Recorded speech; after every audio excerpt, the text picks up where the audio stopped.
көп созбай бірден бастайық. Ең алдымен болашаққа хат жаз. Яғни дәл қазіргі состояниеңді, дәл қазіргі жағдайыңды қағазға түсіріп, болашақ өзіңді қалай елестететініңді жазсаң болады. Мысалға: Сәлем Аржан, мен бұл хатты 2023 жылы жазып жатырмын. Сен алға қойған барлық мақсаттарыңа жеттің деп үміттенемін. Бірақ менде болашаққа деген сенімсіздік бар. Аружан? Я, бұл мен. Мен болашақтан келдім. Білесің ба, дәл қазір сенің қағазға жазып жатқан армандарыңның барлығы уже орындалды. Сен iPhone алдың, шетелге шықтың, машина алдың. Барлық армандарың орындалды. Просто өзіңе сену керексің. Онда сол армандарың орындалу үшін не істеуім керек? Онда тыңда, қазір хат жазып болғасын 2023 жылыңды дұрыстап жоспарла. Яғни осы жылдың қалай болатынын елестетіп қағазға түсір, армандарыңды мақсатқа айналдырып жаз. Мақсатыңды жазған кезде нақты өзіңнің қалауыңды жазып үйрен, себебі ол мақсат сені мотивировать етіп тұру қажет. Екіншіден, дедлайн жаз. Біздің жағдайымызда дедлайн 2023 жылдың соңына дейін. Және де үшіншіден, мақсатыңды цифрмен нақтыла. Яғни нақты қанша килограммға арықтағың келеді, қанша подписчик жинағың келеді, қанша табыс тапқың келеді деген сияқты. Арман мен мақсаттың айырмашылығы неде? Мысалға, арықтағым келеді, шетелге шыққым келеді, ақша тапқым келеді, блогер болғым келеді деген бұл жай ғана арман. Ал бір айда 5 килограмм тастау, Турцияға бір аптаға бару, айына 500к табыс табу, YouTube канал ашып 1000 жазылушы жинау — бұл мақсат. Айырмашылығын түсіндіңдер ма? Сол себептен де достар, армандай бермей, армандарыңды нақтылап мақсатқа айналдырыңдар. Яғни мақсат қойған кезде запрос пайда болады. Ал запрос пайда болса, сендер уже әрекетке көшіп, армандарыңды жүзеге асырасыңдар. Осы жылға осындай армандар картасын жасауға кеңес беремін. Негізінде армандар картасы шынымен де жұмыс жасайды. Просто бұны дұрыс жасай білу керек. И просто бұны жасап қана қоймай, кейін әрекет ету қажет, конечно. Алдымен картамызды осындай 9 секторға бөлеміз және секторларға сәйкес суреттерді жабыстырамыз. Армандар картасын жасаған кезде жақсы көңіл күймен, тыныштықта жасау керек. Суреттерді ортасынан бастап сағат тілімен, ретімен жабыстыру керек және аффирмациялар жазу керек. Яғни армандарың уже орындалып қойған құса, қазіргі шақта және болымды түрде жазасың. Еще сіздерге осы жылға wish-list жасауға кеңес беремін. Осы жылы жасаған келетін бүкіл мини қалауларыңның, желанияларыңның списогі. Мысалға, мен осы жылға осындай wish-list жасадым: коньки теуіп үйрену, картингке бару, гардеробымды жаңарту, стильно киіну, пресс жасау, теңіз көру, 10 кітап оқу, курстарға қатысу. Армандар картасын жасап, мақсаттарыңды және wish-list жазу арқылы енді 2023-ті қалай өткізетіңді білетін боласың. Өміріңді өзгерткің келсе, ойыңды өзгерт. Яғни егер сен менің қолымнан келмейді, менің армандарым орындалмайды, басқалар не ойлайды, менде ешқандай мүмкіндік жоқ деп ойласаң, бұл ойлар сені әрі қарай да жей береді, әрі қарай да сондай неудачник болып жүре бересің. Мен кіммін, бәрібір іске жетпеймін, қолымнан келмесе деп сөйтіп айта берсек, әрине біз әрекет жасамаймыз, әрекет жасамасақ біз жетістікке де жетпейміз. Понимаете? То есть сендер осы уақытқа дейін әлі 0 болып тұрса, бұл нені білдіреді? Осы уақытқа дейін сендер ешқандай таңдау жасамадыңдар, ондай бір шешімде қабылдаған жоқсыңдар, осы уақытқа дейін әрекетті жасамадыңдар. Ал неге сендер әрекет жасаған жоқсыңдар? Өйткені сендер установкаларың сондай. Себебі сендер әлі күнге дейін қорқасыңдар, әлі күнге дейін сенімсіздік бар. Қорқыныш, сенімсіздік бар екені түсінікті, бірақ та одан қалай арылуға болады? Біріншіден, қорқыныш, сенімсіздік — ол установка. То есть біздің миымызда қалыптасып қойған бір ойлар. Бірақ та на самом деле ол тек қана біздің басымызда. Қорқыныш, сенімсіздік тек қана біздің мына жерімізде. Өмірде на самом деле олай емес. Өмірде барлығы жақсы. Ешкім сені қинап атқан жоқ. Ешкім сені былай мазақтап атқан жоқ. Бірақ сен уже мазақтап атқан құсап, қинап атқан құсап, солай өзің қорқасың да, понимаете? То есть сол себептен де біз мышлениемізбен, установкаларымызбен жұмыс жасауымыз қажет. Мысалға, сені қазіргі А нүктең сені қанағаттандырмауы мүмкін. Сенің А нүктең ол осы күнге дейінгі әрекет таңдауларыңа байланысты, ал ол установкаларға байланысты. Дәл сол сияқты сенің Б нүктең бүгінгі әрекет таңдауларыңа байланысты, ал ол тоже установкаларға байланысты. Қазір сен ешқандай табыс таппасаң, значит сен кеше де табыс табу үшін ешқандай әрекет жасамадың, ешқандай таңдау, шешім де қабылдаған жоқсың табыс табу үшін. Ал значит сенің установкаларың сондай. Яғни мен табыс таба алмаймын. Мысалға, может тіпті бір табыс табу үшін курста оқи алмай жүрсің.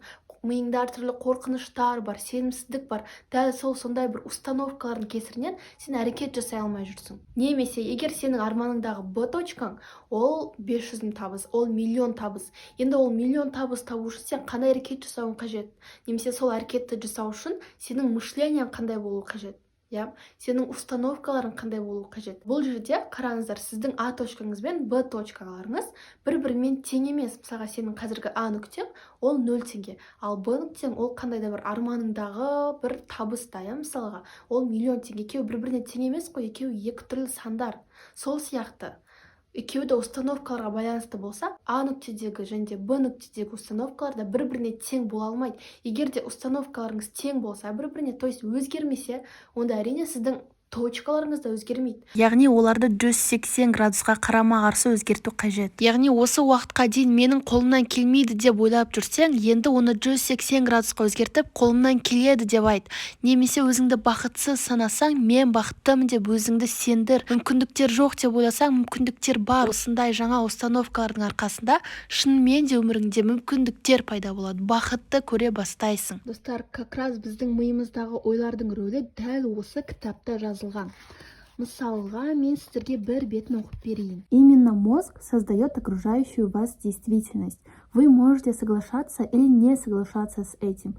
Вы можете осознать это и заставить свой мозг работать на себя, или же пустить все на самотек, позволив мозгу работать так, что вас будут постоянно преследовать неудачи. Но действительность, в которой вы живете, всегда будет создаваться вашим мозгом. Неден қорықсаң, соны жасай береді. Өйткені где страх, там точка роста. Жаңа шешім қабылдап үйреніңдер. Осы уақытқа дейінгі батылдарың жетпей жүрген шешімді қабылдап үйреніңдер. Сонда ғана өмірлерің 180 градусқа өзгеретін болады. Самопрограммирование. Алдымен ол не үшін керек? Мысалға, біз өмірге келген кезде осы уақытқа дейінгі бізге қоғам, біздің ата-анамыз, достарымыз бізге басқа вообще өздерінің бір установкаларына сендіріп келді. То есть бізді басқа нәрсеге программировать етіп келді. Біз барлығымыз 11 жыл бойы мектеп оқимыз, мектеп бітірген соң универге түсеміз, диплом алғасын жұмысқа тұрамыз, и так пенсияға кеткенге дейін жұмыс істейміз. Әрине, мектеп бітіреміз, жұмыс істейміз, и что деген сияқты. То есть біз барлығымызды осындай өмірге программировать етіп қойған. Біреудің қалауымен өмір сүріп жатырмыз деген сөз. И мой бедный папа говорит: возвращайся в университет, становись магистром, и затем в докторантуру иди. И я спросил своего бедного папу: это то, что ты делал? Он говорит: да. Я говорю: ну ты все еще беден. Это был факт. У него не было денег. Они не знают ничего о деньгах. И причина, почему они не знают ничего о деньгах, потому что им не преподают этот предмет в школах. Я не хочу быть профессором в университете, который лгет детям, который говорит им: идите в университет, найди работу, экономь деньги, выйди из долгов, инвестируй в ценные бумаги. Я отказываюсь так поступать. Я бы врал молодым людям, если бы я это говорил. Это пропаганда. А как по-другому? Мен саған сабақ оқыма, мектепке барма демеймін. Әр адамның қалауы әртүрлі, әр адамның армандары әртүрлі. И это норм. Әр адам өзінің арманына, армандағы өмірге программировать етеді. Бір адам байлықты қаласа, бір адам успехті қалайды. Бір адам жоғары оқу орнына түскісі келеді, бір адам шетелде оқысы келеді. Это нормально. Әр адамның өзін іштей шабыттандырып, іштей мурашки кетіретін армандары болады. Сол себептен де әр адам өзін армандағы өмірге программалау керек. Самопрограммирование күнделігін қалай толтыру керек? Таңертең тұрғасын, бұл күнделікке 10 мақсатыңды қазіргі шақта жазып шық. Бұл атақты Брайан Трейсидің өте эффективті тәсілі. Ол мақсаттарыңды сен дәл қазіргі шақта уже ол зат сенде бар құсап жазу керексің. Яғни мен уже бақыттымын, мен уже баймын, мен айына осынша табыс табамын деген сияқты қазіргі шақта желанияларыңды жазып шық. Күніне 10 желанияңды қазіргі шақта жазып шығатын болса, сол күні бүкіл фокусың сол желание мен армандарыңда болады. Суть в том, что қоғам бізді ол армандарымызға жете алмаймыз деп біздің миымызға сындырып келді. Сен блогер бола алмайсың, сен шетелге шыға алмайсың, сен ондай ақша таба алмайсың, әлі ерте деп бізге сондай программа беріп келді. Ал самопрограммировать ету арқылы біз өзіміздің қолымыздан келетініне өзімізді сендіреміз. Самый главный, өзіңді сендірсең, әрі қарай сен любой шыңдарды бағындыра аласың. Алғың келсе, беріп үйрен. Осы кезде бала және ересек адам позициясын айтсақ болады. мысалға бала позициясы өз өміріндегі жауапкершілікті басқа біреуге беру деген сөз. Бала позициясындағы адамдар өз неудачаларына басқаларды кінәлайды. Оған бәрі міндетті және де кез келген нәрсені өзі үшін емес біреу үшін жасайды. Детская позиция туралы ютубта видеолар өте көп және де бәрінің айтатыны детская позициядағы адамдарда ешқашан ақша да успех та болмайды. Ал ересек адамның позициясы ол өз өміріне өзі ғана жауапты және де өзі бірінші болып басқаларға беретін адам. Енді қарапайым мысалдармен айтатын болсам, бала позициясындағы адамда ешқашан ақша болмайды, өйткені балаларға ақша керек емес. Жасың 10-да бола ма, 30-да бола ма, сен бала позициясында болсаң, табыс та таба алмайсың, арман мақсаттарыңа да жете алмайсың. Өйткені ол адамдар всегда басқа адамдардан бірдеңе требовать етіп тұрады. Всегда оған бірінші болып бергенін қалайды. Өзі бермей жатып басқалардан алғысы келіп тұрады. Өз өміріне деген жауапкершілікті басқаларға береді. То есть өзінің неудачасына ата-анасы кінәлі, құдай кінәлі, достары кінәлі. Ондай позициядағы адамдар жетістікке жетеді деп ойлайсыздар ма? Сол себептен де ересек адамның позициясына өту керек. Яғни өзіңнің қорқынышыңды жеңіп, басқаларға бірінші болып бере үйренсең, оның барлығы саған айналып келеді. Беруші позициясында болу керек. Және де басқа біреудің похваласы үшін жасамау керек. Басқа біреу үшін ата-ананың мақтанышы болу үшін, біреуге доказать ету үшін емес, өзің іштей қалғандықтан өзің үшін жасап үйрен. На самом деле, әлем әділетті, қоғам әділетті, Аллах әділетті. Қаншалықты басқа біреуге беріп үйренсең, оның барлығы саған айналып келеді. Қаншалықты беруші позициясында болсаң, оның барлығы саған 2 есе, 1000 есе айналып келеді. Сол себептен де всегда беруші позициясында бол. Өзіңе инвестиция жаса. Инвестиция деген бір нәрсеге құйған ақшаның 10 есе қайтып келуі. Өзіңе инвестиция жасау деген ол өзіңнің потенциалыңның әрі қарай өсуіне, өзіңнің қабілеттеріңді дамытуға, мышленияңды дамытуға ақша құю. Себебі білім ол шексіз ақша тұратын нәрсе. Сіз ол білімді по-любому 1000%-ке, 100%-ке ақтап аласыз. Мысалға, мен үнемі білімме инвестиция жасағанды жақсы көремін. Өйткені ол инвестиция всегда айналып келеді. 2 жыл бұрын өзіме инвестиция жасағаның арқасында ісімімді үйреніп, қазір басқаларға да үйретіп жатырмын. Себебі ісімім арқылы мен айына 500 табыс табамын. Және сіздерге де үйреткім келеді. Сол себептен де сіздер де ісімімді үйреніп, дәл мендегі бар техникаларды, білімдерді сатып алу арқылы өмірде қолданып, дәл сол білімді, техникаларды сіздер де ақшаға айналдыра аласыздар.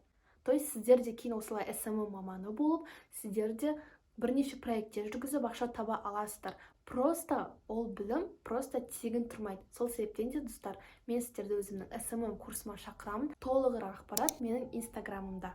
Дамуды кейінге қалдырма, дәл қазір баста. Кейінге қалдырмаңыздар. Дәл қазір өмірлеріңізді өзгертіп бастаңыздар.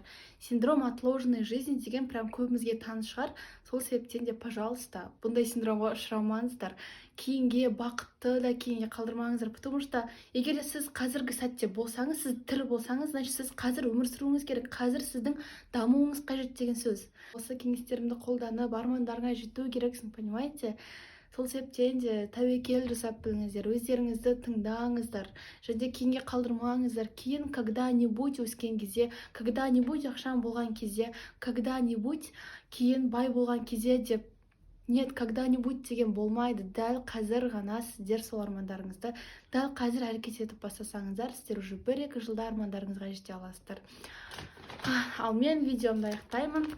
Бүгін осы видеоны күні бойы монтаждап, енді тамақ ішетін боламын. Сөйтіп осы видеоны тезірек аяқтап, қазір каналға салып, и осы бургерге отырып, короче, кайф. Мына саламбұрға реклама болып кетті ғой. Короче, достар, мен бүгінгі видеоны аяқтаймын. Міндетті түрде осы кеңестерімді қолданыңыздар. Қазір енді мен осы бургерімді же отырып видеомды салам, және де мен бургер же отқан кезде сіздер мен видеомды уже көретін боласыздар. Давайте.